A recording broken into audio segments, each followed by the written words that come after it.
Okay, so that's how to play like an advanced version of the rhythm guitar part from Merry Christmas, War Is Over by John Lennon.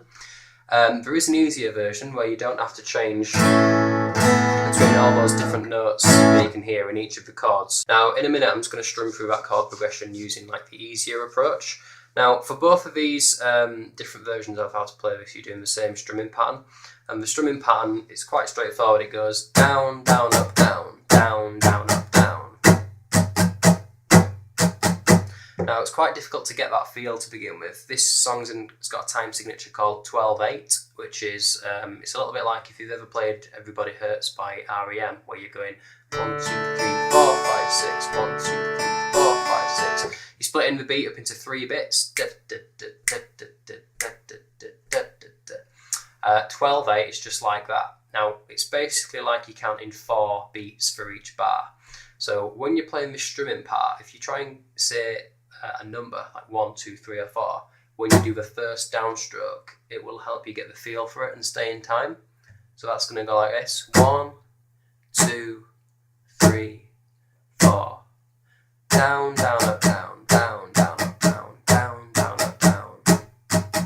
1, 2, 3, 4. Okay, so I'm going to play through the easier version of this song now, just using the major chords. So starting off on an A chord, 1, 2, 3, 4. 2, 3, 4. B minor.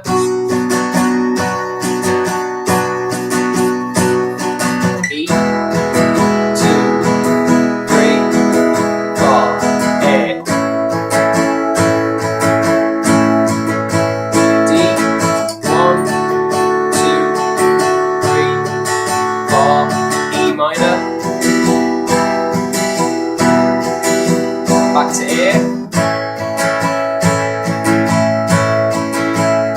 Back to D.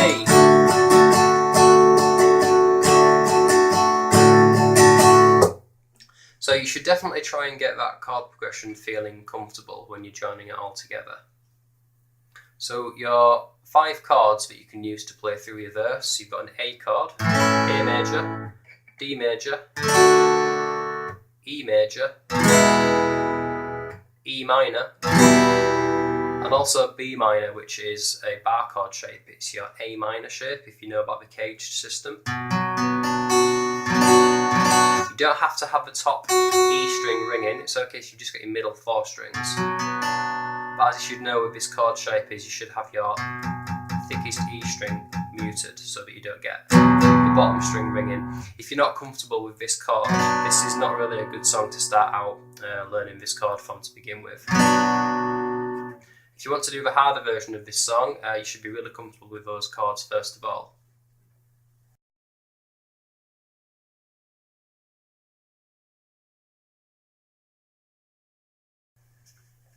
Now to play your chorus, you're going to carry on doing that exact same strumming pattern we've been playing. You've got some slightly different chords. You've got a G major chord in there, and then you're also using the other chords you've used for the verse. Now a part you need to be aware of in your chorus is the first part you're playing G, A, 4 beats on each chord, and then we're going to change chord in the middle of each bar. So it should sound like this. Listen out for the chords. 1, 2, 3, 4. G, 2, 3, 4. A, 2, 3, 4. E minor, 2. G, 4. D, 2. E7.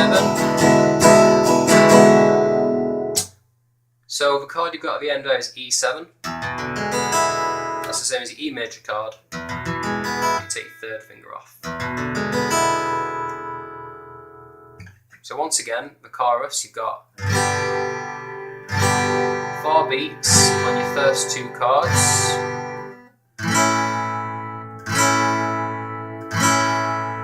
And then here's where you're changing twice as fast. E minor, G,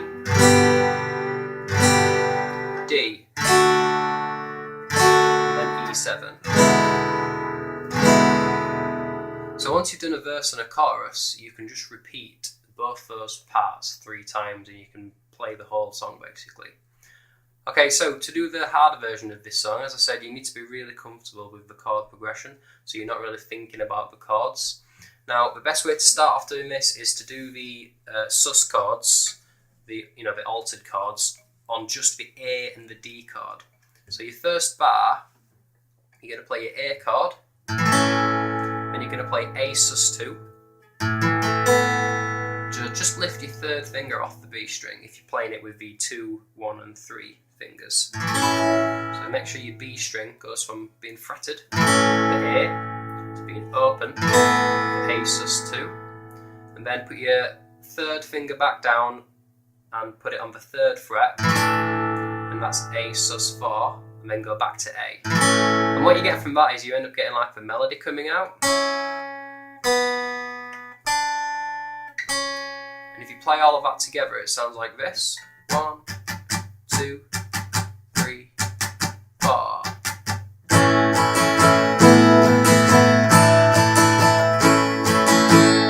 Okay, so from then, carry on just with the normal minor chord. So B minor would be next, and then you'd play your E chord, and then you go back to your A. You can do the exact same chord changes you just started to use.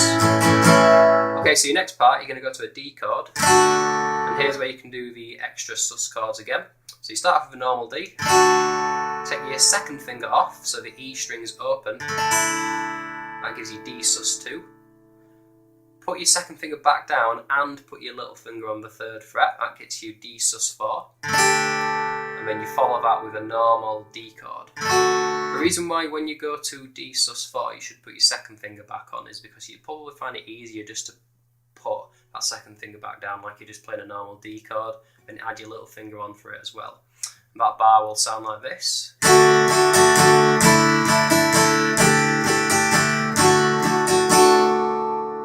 Okay, so after that you get your E minor chord. There are a few other different chords you can put in onto that E minor one to make it sound a bit more like the song, but again, just get these A and Ds first. Then after that you do an A chord again, but this time the pattern of different chords is it's changed this time. You start on A sus4, and it's like the melody notes are getting lower, and back up. So that's A sus4, A sus2, back to A, and then your final bar is just a regular bar of D with the sus chords like you did before.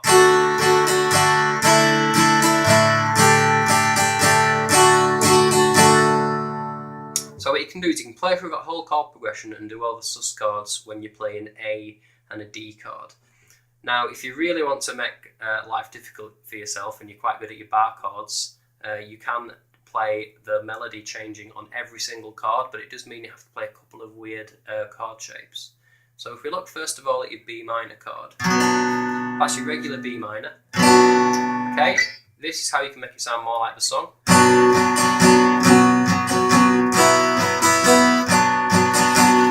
So what's happening there is you're starting off on a B minor chord and you need to have your B string ringing really clearly. Okay, now to play a B sus2 chord, you need to take your second finger off. Keep that first finger barred so that you're getting your 2nd fret on your B string ringing out like that. So that should be your first 2 notes. Okay, so to do the next one, you need to basically imagine you're playing a power chord. So take your bar off with your first finger and have your B and E string open. And what you should get is you should get that E string ringing open, just like a higher note. So it sounds like this. That's it. And then go back to B minor. So that is really all in your first finger, barring the chord, second finger coming off, keeping barred, and taking it off and just doing a normal power chord, then back to B minor. Okay, now your second sort of difficult set of chord changes is your E major chord. The first 2 aren't too bad. You're going to start on E sus4. So you're just adding your little finger onto the G string, second note off for E. Now your next one is E sus2. Now there's not really a great sounding way to play this in the open position for this song. What I like to do is move your first finger onto your second fret on your A string, put your third finger on your fourth fret on your D, and it's that third finger on the D string that gets the sort of melody note you want. Now you've got to be careful here, make sure your third finger just touches your G so that the G can't ring. So what you should have is open, 2, 4, G muted, and then your B and E open. You don't have to have your B and E open, but if you get them, it'll make your chord sound much more full. If you don't have them, it still gets you a bit of chord and that note which is changing. And then to finish it off, just go back to a normal E chord. So that bar will sound like this: 2, 3, 4. E sus4, E, E sus2, back to E. Listen again.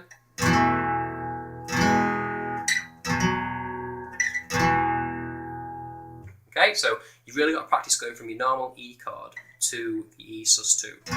Make sure that your thumb position can drop down onto the back of the neck, so that when you get to the E sus2, you can stretch your third finger out far enough.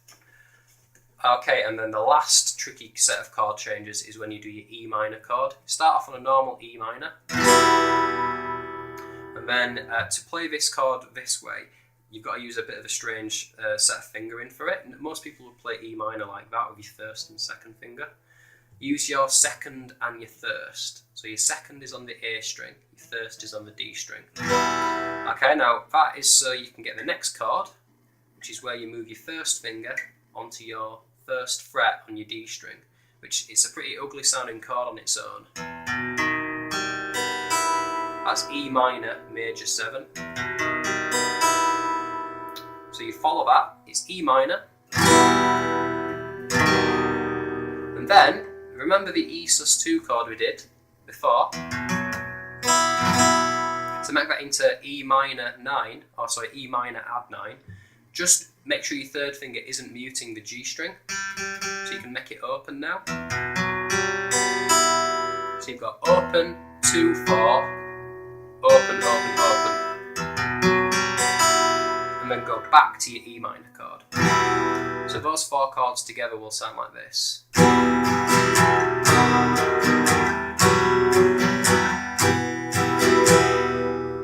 Okay, so that's the other 3 sets of added note chords you can do. Remember, start off by playing the beginner version, which is just playing, if the bar has got A chords in it, just play A major. If it's got B chords in it, just play B minor. Start off with that one so you can get the strumming and you can change between the chords fluently. Then go for the intermediate approach, which is when you do the sus chords on the A and D. If you're finding that easy and you really want to make it sound like the song, then have a go at doing all of the different sus chords, and it's going to be some really good practice for these bar chord shapes.